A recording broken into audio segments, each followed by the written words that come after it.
Quadro Esclarecendo, tirando as suas dúvidas. Quadro Esclarecendo no Pernambuco no ar, trazendo e tirando todas as suas dúvidas aqui no programa. Esclarecendo sua dúvida. Quem esclarece sua dúvida hoje e traz dicas importantes para você é o economista, o professor Edgar Leonardo. Prazer conversar com o senhor aqui no nosso programa, viu? Prazer, Cristiano. É sempre um prazer estar aqui. Nesta terça-feira, o governo, na verdade o INSS, começa a pagar a primeira parcela do 13º salário para aposentados e pensionistas. Alguns municípios, como é o caso de Jaboatão, de Vitória de Santo Antão, também fizeram esta antecipação de parte dos vencimentos que comumente os servidores, os aposentados, recebem lá no mês de dezembro. Do ponto de vista econômico, o que representa essa liberação? Realmente ajuda o setor econômico, professor? Primeiro, Cristiano, isso aí tem sim um impulso muito grande. Se você pensar, principalmente porque hoje está sendo pago exatamente para aqueles que recebem até um salário mínimo, né? Acima de um salário mínimo vai começar no mês que vem. Então, você tem uma massa de assalariados aí, de pessoas que recebem sua aposentadoria e que, por perfil, eles vão utilizar esse recurso para suas despesas correntes. Eles vão comprar alimentação, pagar uma conta atrasada. Isso joga um pouco mais de dinheiro no comércio, né, em um momento já tão difícil de pandemia. E, certamente, sim, isso tem um incentivo. E o objetivo, na verdade, dessa antecipação é exatamente começar a movimentar um pouco mais a economia, Cristiano. Professor Edgar, com relação às pessoas que vão receber, no caso, essas pessoas, elas precisam saber como utilizar esse dinheiro e qual a melhor saída? Investir, pagar débitos, né? O que é que deve ser feito para ser bem aproveitado esse recurso extra? Cristiano, olha, esse recurso ele vai se destinar a pessoas que têm, né, por perfil, são pessoas que ganham até 2 salários mínimos, né? Então, você vai ter um volume muito grande de pessoas que a gente sabe a dificuldade que é para que elas possam fazer poupança e investimento nesse momento da vida, né? A gente está vivendo um momento de pandemia, muitas vezes eles vão ajudar familiares ou já ajudaram familiares. Então, eu diria que é importante sempre, quando a gente está falando de finanças, Cristiano, que a pessoa possa planejar suas finanças com muito cuidado, com muito zelo. O dinheiro, ele não perdoa falhas, tá? Então, é importante, sim, que essa antecipação, ela traga já para as pessoas uma observação de que esse recurso é uma antecipação. Quem receber agora não receberá no final do ano. Então, ao chegar no final do ano, muita gente vai dizer, cadê o meu 13º? Tá? E o que vai acontecer é que você já recebeu. Eu já vi isso acontecer recentemente. As pessoas receberam antecipação do 13º e depois foram à procura do 13º.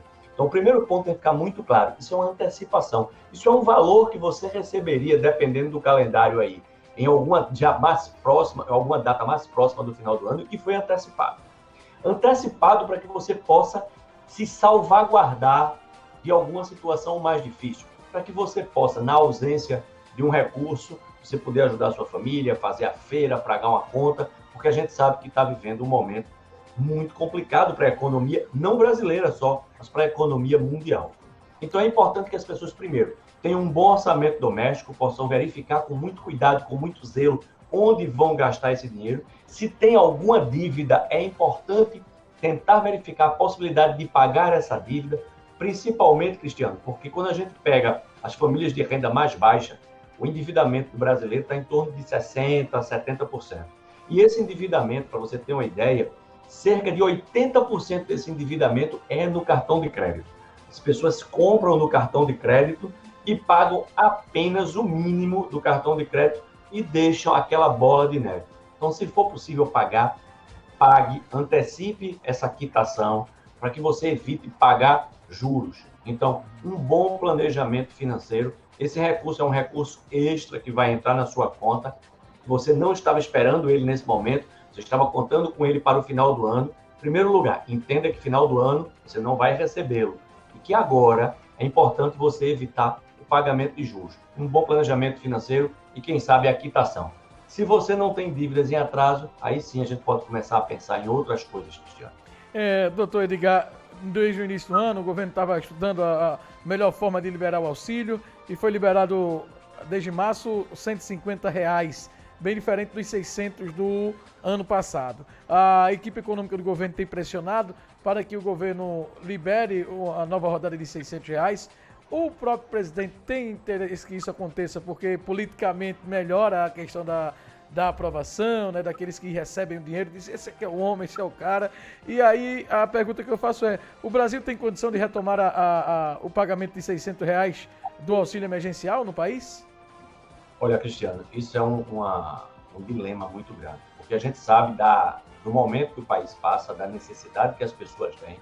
Todavia, para você ter uma ideia, muita gente criticou, mas só 150, né? Ou 250, ou 375, aí dependendo se enquadrava, muita gente criticou. Em alguns momentos, eu comentei, eu disse, lembrem que em 2020 foram alocados mais de 290 bilhões de reais para o pagamento do auxílio emergencial. Em 2021, a PEC alocou apenas 44 bilhões. Então, foi uma redução muito grande. Uma redução muito grande por quê? Para você ter uma ideia, o déficit brasileiro tem subido muito. Para você ter uma ideia, muita gente fala do auxílio emergencial, mas nos Estados Unidos o auxílio emergencial foi mais alto. Sim, a gente está falando de um outro país, uma outra realidade em dólar, então não é possível esse tipo de comparação. Para você ter uma ideia, na América Latina, a média de gasto do PIB com auxílios similares ao auxílio emergencial foi em torno de 4%. A média mundial em torno de 6%. O Brasil gastou em torno de 12%. Ou seja, o Brasil gastou muito. Infelizmente, dado o cenário que a gente tem, certamente ainda vai ser preciso que a gente continue agregando mais valores ainda ao auxílio emergencial. Mas é importante que a população saiba que esse dinheiro ele não vem de graça. Ele pressiona a inflação, ele pressiona o dólar, ele dificulta a retomada do crescimento. Então, é aquela coisa, Cristiano. Às vezes a gente precisa tomar um remédio. Aquele remédio, ele pode parecer um pouco amargo, mas ele é importante. E o auxílio emergencial é um remédio necessário, é importante. Certamente ele vai ser repensado nessa trajetória para, de alguma forma, ele ser, vamos dizer assim, ele contemplar mais pessoas e acompanhar essa pandemia até pelo menos o final do ano. Certamente isso deve acontecer, também por questões políticas, né? Mas isso vai ter um preço na economia lá na frente, porque, infelizmente, as pessoas creem que o recurso público ele não tem limite, mas ele tem sim. Doutor Edgar Leonardo, ontem o líder do Senado no Congresso, na verdade, o líder do governo no Senado, o senador Fernando Bezerra Coelho, do MDB de Pernambuco, afirmou que está otimista com a possível vitória do Bolsonaro, porque há um otimismo do setor econômico e há uma expectativa dos commodities que alavancariam a inflação em 2022. O que aconteceu com Dilma lá em 2010? Há realmente esse otimismo do setor econômico? Olha, o setor econômico, na verdade, ele está bem preocupado. Existe, sim, algumas áreas, e aí a gente tem, quando ele fala de commodities, a gente tem o agronegócio. Se a gente for olhar vamos dizer assim, o que tem dado certo nesse país tem sido o agronegócio. Então, a gente tem estados que têm um percentual mais importante, o agronegócio representa algo em torno de 1/4 do PIB do Brasil, e estados que têm o agronegócio como sua principal fonte de recursos têm gerado emprego, têm gerado renda. Isso é importante porque o cenário internacional está bem interessante. Então, você tem uma combinação de fatores. Você tem, de um lado, um cenário internacional demandando commodities, e você tem, do outro lado, commodities com um valor mais alto e o real desvalorizado, o que torna o nosso produto bastante competitivo. Isso cria, sim, uma expectativa positiva. Todavia, no geral, a gente tem outros setores extremamente complicados na nossa economia. A gente tem um desemprego muito alto, a gente tem um endividamento, né? Um endividamento muito grande público, e a gente tem que lembrar, Cristiano, que quando a gente está falando de desemprego, alguns países vinham de uma situação com baixo desemprego, quando a gente encarou de frente a pandemia em 2020. O Brasil já tinha um desemprego em torno de quase 12%, oriundo exatamente de 2015, 2016. Então, o Brasil não vinha com céu de brigadeiro. O que acontece é que a gente tem alguns setores que, de fato, eles ainda apresentam problemas. E a questão do desemprego e a questão do endividamento do Brasil, eles não sinalizam tão positivamente para a economia a ponto de empolgar, eu diria assim, o setor produtivo. Ok, doutor, nós queremos agradecer a sua participação e obrigado pelos esclarecimentos, pelas dicas para quem vai receber a partir de hoje o 13º salário e até a próxima oportunidade, tá bom? Até a próxima, Cristiano.